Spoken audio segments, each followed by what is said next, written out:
pemirsa, Anda masih bersama kami dalam Kominfo Newsroom. Pemirsa, usai memberikan sambutan dalam acara BPKP, pemerintah memutuskan akan mengganti status pandemi menjadi endemi. Perubahan status rencana akan diumumkan pada pekan ini dan dalam sepekan pemerintah akan mematangkan persiapan status endemi.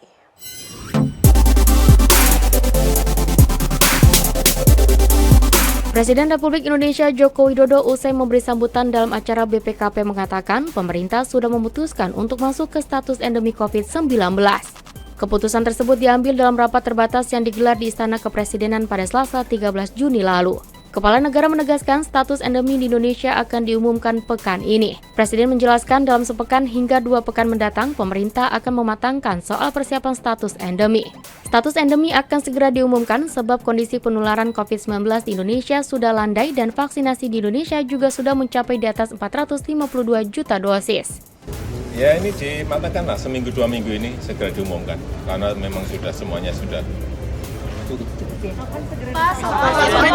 Kriterianya gimana Pak? Sudah disebut sebagai endemi atau? Kriterianya bagaimana dari rapat kemarin? Ini nanti yang akan didetailkan jumlah kasus, misalnya kayak 2 hari yang lalu hanya 117, kemudian kasus aktif 10.200-an, vaksinasi kita juga sudah di atas 452 juta dosis dan lain-lainnya. Sehingga kita kemarin rapat dan sudah kita putuskan untuk masuk ke endemi. Tetapi kapan diumumkan, ini baru dimatangkan dalam seminggu 2 minggu ini. Berarti bulan ini ya Pak? Pengumumannya bulan ini? Insya Allah bulan ini. Sebelumnya, Presiden Joko Widodo disebut sudah mengambil keputusan mengenai status pandemi COVID-19 di Indonesia. Hal itu disampaikan oleh Menteri Kesehatan Budi Gunadi Sadikin usai rapat terbatas yang membahas COVID-19 dengan Presiden Joko Widodo. Menurut Menkes, WHO mengapresiasi Indonesia yang dapat menangani pandemi COVID-19 dengan baik. WHO juga memberikan panduan agar masyarakat dapat memahami protokol kesehatan, sistem surveillance hingga deteksi dini terhadap virus. Sementara itu pemirsa, Presiden Joko Widodo menegaskan ekspor pasir yang dibuka kembali pemerintah bukan semata mendatangkan investasi Singapura di ibu kota Nusantara. Ekspor pasir akan diambil dari pasir hasil sedimentasi yang mengganggu pelayaran dan kelestarian terumbu karang. Presiden Republik Indonesia Joko Widodo menegaskan dibukanya ekspor pasir laut bukanlah karena potensi investasi Singapura ke ibu kota Nusantara, melainkan untuk mengambil pasir hasil sedimentasi yang mengganggu pelayaran dan kelestarian terumbu karang. Hal tersebut diperkuat dengan Peraturan Pemerintah Nomor 26 Tahun 2023 tentang pengelolaan hasil sedimentasi di laut yang telah diundangkan langsung oleh Presiden Joko Widodo pada 15 Mei 2023 lalu. Adapun berdasarkan salinan PP 26/2023 Pasal 9 Ayat 2 disebutkan bahwa pemanfaatan sedimentasi berupa pasir laut digunakan untuk reklamasi di dalam negeri, pembangunan infrastruktur pemerintah, pembangunan prasarana oleh pelaku usaha dan atau ekspor sepanjang kebutuhan dalam negeri terpenuhi dan sesuai dengan ketentuan peraturan perundang-undangan. Meskipun terdapat pasal yang memperbolehkan ekspor pasir laut dalam PP 26/2023, namun tidak semua daerah diperbolehkan untuk mengirim pasir laut ke luar negeri. Tidak ada hubungannya. Ini sebetulnya yang di dalam Perpres itu adalah pasir sedimen loh. Ya, pasir sedimen yang mengganggu pelayaran, yang mengganggu juga terumbu karang. Memang dulu arahnya ini rapat sudah lama sekali, bolak-balik masih, karena nanti pasti arahnya ke situ. Pada kesempatan yang lain dalam rapat kerja bersama Komisi 4 DPR RI, Menteri Kelautan dan Perikanan Sakti Wahyu Trenggono mengungkapkan pentingnya kolaborasi para pemangku kepentingan dalam pelaksanaan tata kelola hasil sedimentasi di laut, terutama terkait pengawasan yang perlu dijaga secara ketat dalam mengambil pasir hasil sedimentasi tersebut. Terus terang, PP ini tidak akan bisa apa-apa. PP ini tidak akan bisa dijalankan kalau tidak ada peraturan turunan teknisnya. Nah, peraturan turunan teknisnya inilah nanti saya harapkan di FGD itu juga ada masukan. Seperti apa cara pengawasannya dan sebagainya. Bahkan di PP disebutkan Harus ada petugas pengawas pemantau di dalam kapal itu.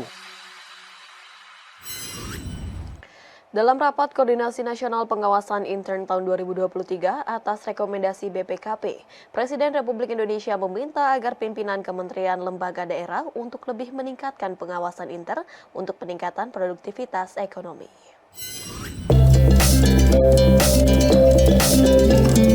Presiden Republik Indonesia Joko Widodo dalam rapat Koordinasi Nasional Pengawasan Intern tahun 2023 meminta agar pimpinan kementerian lembaga daerah untuk tidak mengabaikan dan segera menindaklanjuti rekomendasi yang diberikan oleh Badan Pengawas Keuangan dan Pembangunan. Hal tersebut disampaikan Presiden berdasarkan laporan Kepala BPKP Muhammad Yusuf Ateh bahwa tantangan utama BPKP dalam pengawasan intern yakni upaya pengawalan dan pendampingan belum sepenuhnya diterima dengan baik oleh pimpinan kementerian lembaga daerah.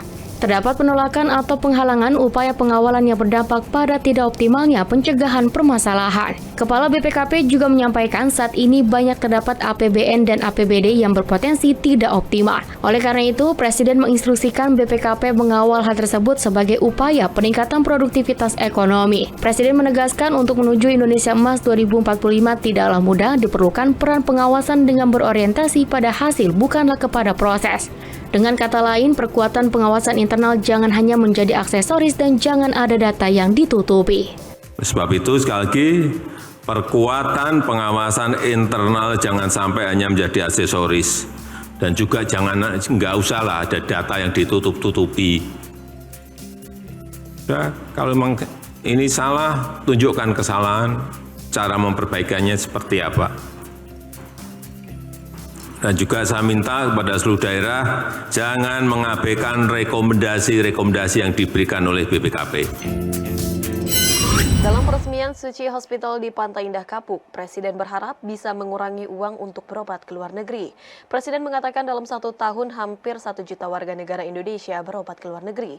Dengan jumlah tersebut mengakibatkan negara kehilangan devisa hingga 170 triliun rupiah.